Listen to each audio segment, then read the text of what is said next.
You know, every Monday and Friday, we begin and end the week over at Thank You Miami Cocina and Beerhouse. Quite possibly one of the biggest home runs of a venue when it comes to live stand-up comedy.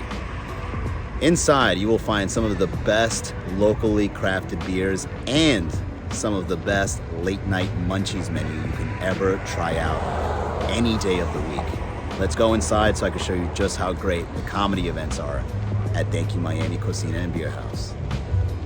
Let's go. Let's go. Now, before we go inside, I'd like to clarify, what do I mean when I say that this is a home run of a venue to do live stand-up comedy? Well, there's a couple of elements you got to consider. You got to consider the people that manage the place, and the owners are by far some of the most talented and nicest people you will ever meet in the city of Miami. And it also is important to consider the kind of audience that goes inside. And this is by far one of the trendiest places to go to in Little Havana because it attracts people that are curious to see what else this area has to offer. And lastly, of course, you got to have the drinks. Comedy and craft beers go hand in hand, especially when you're helping out local breweries. There's also an award-winning cook inside that creates some of the best burgers you will ever taste in Miami. Award-winning. This is the guy right here. This is the man.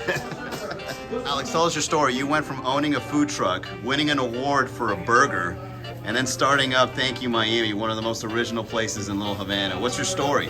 21 years in the biz. Been working since 15 years old. I started as a cook. Well, actually started as a dishwasher, then went all the way up to cook at 15. Moved up, been a waiter everywhere, been a manager everywhere. I was a GM of a brewery. I owned a food truck for 8 years. Gathered enough money and saved all this money to build my lifelong dream and build something to my city. That's why I call it Thank You Miami, because it's a tribute to my city and the people I love in my city. And I've been here my whole life.